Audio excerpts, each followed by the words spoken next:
E aí pessoal, tudo bem? Voltamos aí para mais um vídeo e hoje vamos continuar o assunto de ecologia, um assunto muito grande, a gente pode explorar ele de várias maneiras, né? Hoje vamos falar das relações ecológicas. Relações ecológicas, exatamente, a relação entre indivíduos que convivem no meio ambiente. Estão prontos? Então vamos lá. Todo indivíduo que se relaciona com o meio faz processos ecológicos. Lembra o que Hegel falou? Isso é ecologia, é entender as relações entre indivíduos e o meio ambiente, entre como esse indivíduo se comporta. E eu posso tentar observar essas relações deixando para trás os fatores abióticos e olhando somente os fatores bióticos, ou seja, observando as relações somente entre os seres vivos. Quando eu passo a fazer isso, eu chamo isso de relações ecológicas, relações entre seres vivos. Eu posso classificar essas relações em 4 tipos. Relações intraespecíficas, que ocorrem entre indivíduos da mesma espécie. Então, quando 2 indivíduos da mesma espécie estão gerando ali um tipo de relação, é uma relação intraespecífica. Se os indivíduos que estão gerando a relação são de espécies diferentes, eu digo que a relação é interespecífica. E eu também posso classificar essas relações em relações benéficas, chamadas harmônicas, que causam benefício para os indivíduos. Então eu posso até criar uma simbologia com um símbolo positivo, ou seja, toda relação harmônica é aquela relação que traz benefício para ou ambos os indivíduos. Então eu vou simbolizar com um símbolo mais, é uma relação harmônica. Ou eu posso trazer uma harmonia para um indivíduo nessa relação e o outro indivíduo participante, para ele tanto faz, ele não está perdendo nada. Então também é uma relação harmônica, mais 0. Então toda relação harmônica ela pode ser tanto intra como interespecífica, ok? Mas eu também tenho aquelas relações desarmônicas. Ou seja, alguém dentro daquela relação está perdendo com ela. Ou seja, eu vou simbolizá-la com um símbolo mais, menos. Mas, Ítalo, para aquele indivíduo que está com o símbolo mais, essa relação ela é harmônica. Não. A relação é entre 2 indivíduos. É igual uma conversa. Eu estou conversando com uma pessoa, conversa. Eu estou falando só, deixa de ser conversa e passa a ser monólogo. Então, as relações interespecíficas e intra tem que ter no mínimo 2 indivíduos. Então, se eu estou tendo uma relação onde o indivíduo está perdendo, eu tenho uma relação desarmônica. Vamos aí para a primeira relação. Tá? Então, eu estou falando de uma relação intraespecífica harmônica. Todas as relações que eu for falando agora vão ser intraespecíficas entre indivíduos da mesma espécie e ambos os indivíduos ganham com essa relação. Eita, Ítalo, nós vivemos em sociedade, exatamente. Todo indivíduo que se associa com um grupo e essa associação é por divisão de tarefas e traz benefício para o grupo, eu classifico como sociedade. A foto aí, o desenhozinho, mostra as abelhas. As abelhas são sociais. Eu tenho cada abelha desempenhando uma função e essa função, no fundo, é para o benefício de todo mundo. Eu tenho a rainha que coloca ovos, eu tenho a operária que organiza tudo, eu tenho um zangão que defende e vai procurar pólen. Ninguém ali está contra a sociedade. Então, todo mundo vive harmoniosamente. É uma sociedade. Colônia. O que é a colônia? É a associação entre indivíduos da mesma espécie, só que é uma associação física. Eu tenho que me unir fisicamente para o benefício do grupo. Eu tenho 2 exemplos, tá? Porque eu tenho colônias homomorfas, iguais, onde todo mundo tem o mesmo formato. O exemplo aí é essa microalga do gênero Volvox. Observe esse ciclo, essa alga é o que está dentro do ciclo, não é o grande não, é o pequeno. Essas algas fazem parte do fitoplâncton e o zooplâncton come essas algas. Para tentar escapar dessa predação, para tentar ficar na coluna d'água fazendo fotossíntese, elas se unem, formam um casulo e esse casulo fica tão grande que um zooplâncton não consegue se alimentar delas. Uma associação física. Outro exemplo aí de associação física homomorfa são as colônias de bactérias que infectam nossa garganta. Elas se juntam para poder infectar e tentar escapar das defesas dos glóbulos brancos. Mas eu também tenho as colônias heteromorfas, como essa dessa foto aí, que é uma caravela. Mas isso aí não é um animal, não é um animal. São 3 tipos diferentes. Se você pegar essa caravela, esse quinidário, colocar no microscópio e observar, eu tenho 3 tipos de indivíduos. Eu tenho os gonozoides, que são reprodutivos, os gastrozoides, que são do tipo digestivos. Eu tenho os indivíduos nectozoides, responsáveis pela flutuação, e eu tenho os dactozoides, que neles tem os nematocistos, que a função é capturar alimento. Então eu tenho aí 4 indivíduos. Cada um faz um papel. Então eu consigo ver no microscópio que eles são indivíduos morfologicamente diferentes, por isso é uma colônia heteromorfa, unidos fisicamente para o benefício do grupo. Então o que aparenta ser um animal, na verdade, é a união colonial de vários indivíduos, cada um com a união física e uma função. Então, qual é a diferença básica de sociedade e colônia? Uma é uma divisão funcional, não física, e a outra, colônia, é uma divisão física. Eu se junto fisicamente. Eu também tenho o gregarismo. O que é o gregarismo? O gregarismo é igual à sociedade. Não, não. Gregarismo é quando os indivíduos se juntam em bandos para poder criar uma condição melhor de vida, tá? Um cardume de peixes ali, eu estou ali tentando, fazer com que o predador não saiba quem comer. Olha essa foto aí, eu tenho várias e várias zebras. E elas são listradas para dificultar. Então, se eu sou um leão, que já não vejo essas coisas todas, estou de longe olhando ali, pela savana ali, pelo mato seco, e vejo um monte de zebras, eu não consigo ver qual é a cabeça, a cauda direito, eu não consigo ver quem é um animal doente, e eu não consigo ver quem é o bebê.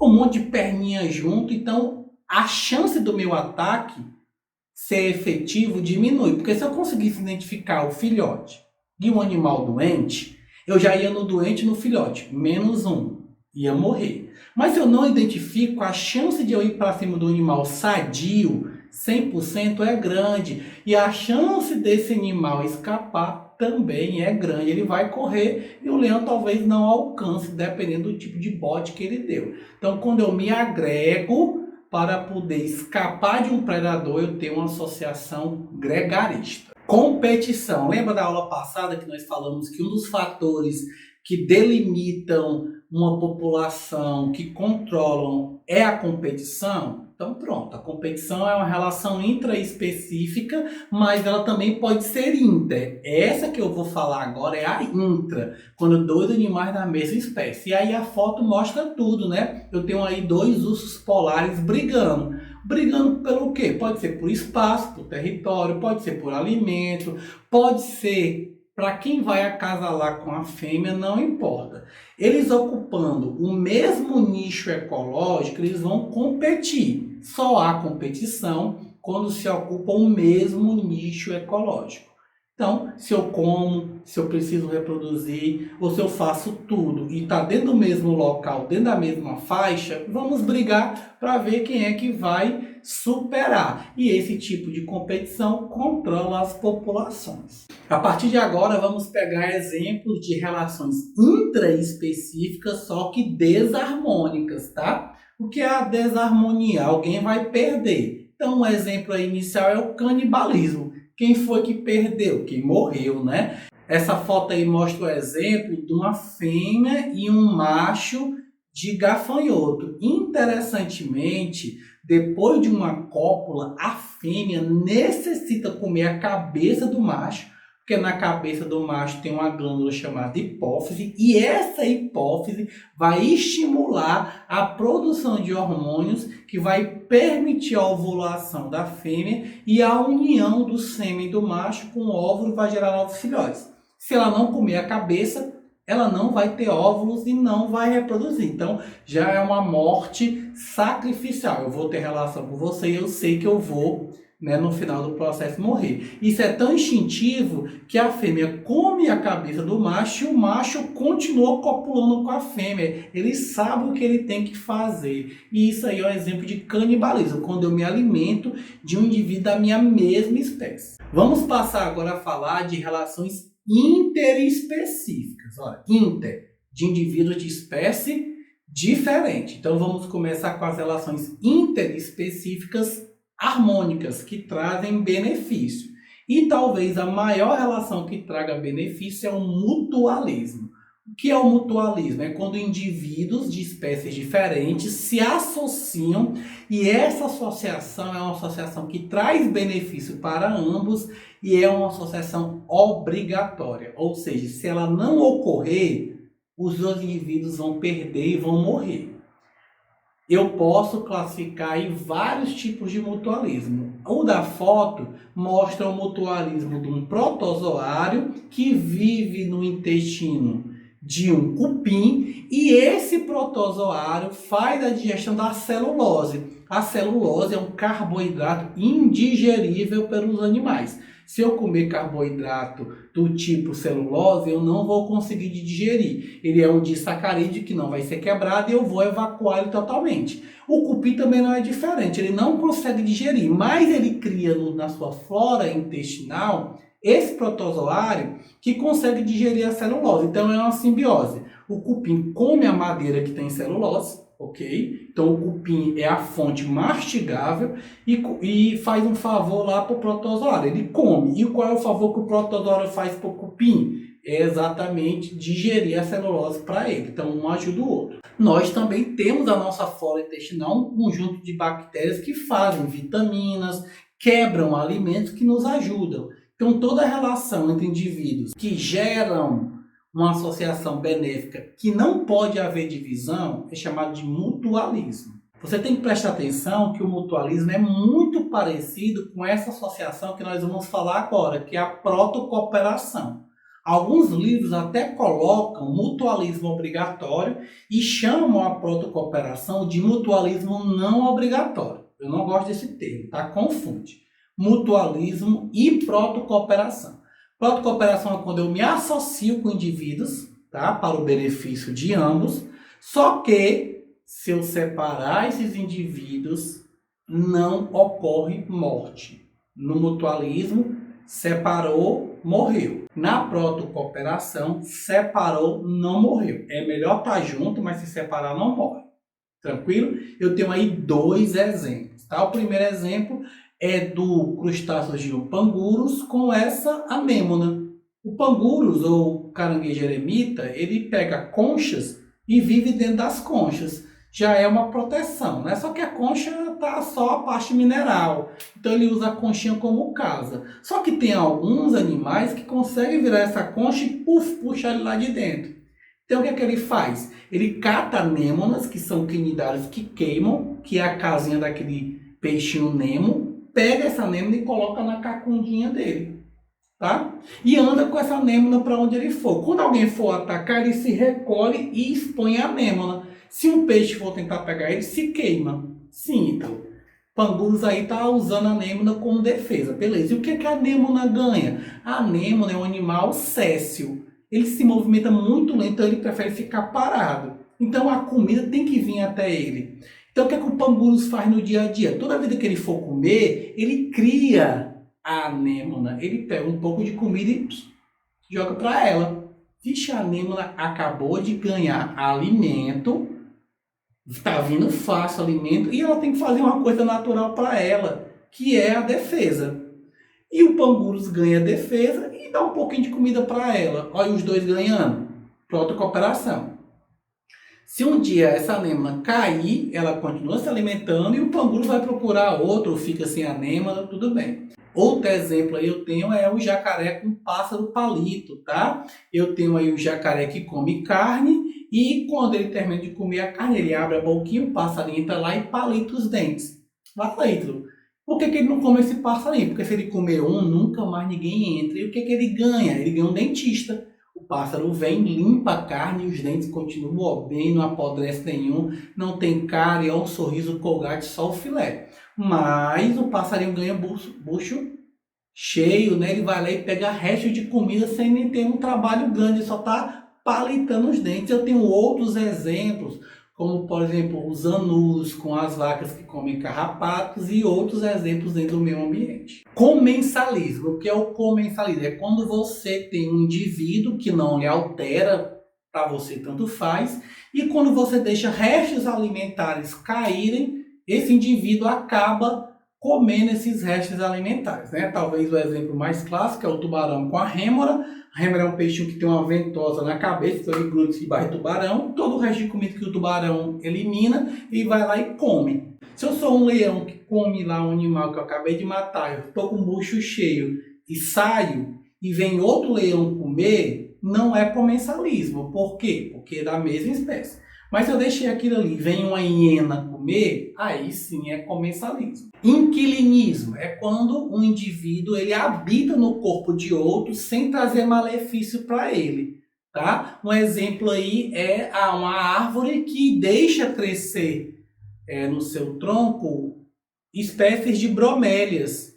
Essas bromélias não estão causando nenhum mal, não estão causando nenhum malefício, está tudo tranquilo. Essa bromélia precisa de sol, essa bromélia precisa se iluminar, e aí essa árvore deixa essa bromélia, porque ela acaba armazenando água, traz pássaros, traz insetos, e aí ocorre ali a disseminação de pólen dentro do processo. Então, inquilino é aquele que vive no corpo de outro sem causar malefício. Também é um tipo de associação harmônica. Forésia. O que é a forésia? É quando o indivíduo usa outro para disseminar ou propagar os seus ovos ou as suas sementes. Então, a forésia pode ser feita tanto por plantas, tá? Como nessa foto, brinquei muito com essa planta quando era jovem, né? Quando era novo. Esse é o famoso carrapicho. Você entra no mato, vocês vêm com a roupa cheia de carrapicho, né? Pichilingue,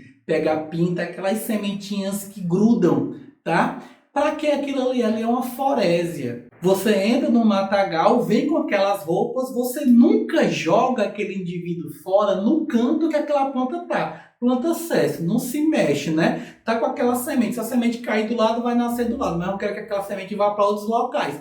Passa o animal, gruda no pelo, passa o humano, gruda na roupa. Tu anda 10, 20, 30, 40, 100 metros e vê. Opa, peraí, pega aqui, ó.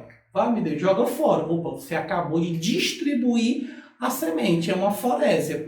Outros animais, se eu parar para observar, também fazem forésia com outros ovos. O Aedes aegypti faz um tipo de relação com vírus que é uma forésia. O mosquito Aedes aegypti é o vetor, o vírus da dengue está dentro dele, os ovos do vírus estão dentro dele, né? Os indivíduos virais estão dentro dele e ele está distribuindo, né? Por exemplo, na malária, esses ovos distribuindo esses protozoários em indivíduos. Então, muitos insetos servem como forésias, distribuidores de ovos de paramécio, ovos de outros indivíduos dentro do ambiente. Vamos falar agora das interações interespecíficas desarmônicas, aonde alguém perde, tá? E no caso aí vamos começar com a competição interespecífica, porque para ser inter tem que ser de espécie diferente. A foto já diz tudo, né? Eu tenho aí um leão e um chacal, né? Uma hiena. Esses animais são de espécies diferentes, mas ambos estão brigando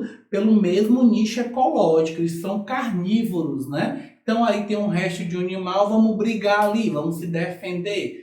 Tá entendendo? Quando você assiste aí o filme Rei Leão, você viu que um dos possíveis caçadores da próprio leão é uma comunidade de hiena. Então o leão também não está dominando tanto assim não, tá? O leão tem que ter cuidado. 10 hienas matam um leão. Então o leão anda em bando também para se proteger. Então eles estão competindo por luz, por alimento, dentro do nicho ecológico. Predatismo é quando ocorre a relação presa-predador. Alguém mata o outro animal para poder se alimentar dele. Se eu matei aquele animal para poder me alimentar dele, então eu estou fazendo um predatismo. É diferente do canibalismo. Canibalismo eu mato e se alimento de um animal da mesma espécie. Predatismo eu mato e me alimento de um indivíduo de espécie diferente. Relação presa-predador. Parasitismo é quando o indivíduo parasita o corpo do outro, trazendo malefício para quem ele parasita. É diferente do inquilinismo, hein? O inquilinismo eu vivo no corpo de um indivíduo, mas eu não causo nenhum malefício a ele. Já no parasitismo, eu tenho um indivíduo que vive naquele corpo e traz prejuízo. O que é que mostra aí a foto? Um carrapato que vive, né, no corpo de um cão, de uma vaca ou de outro animal silvestre, certo?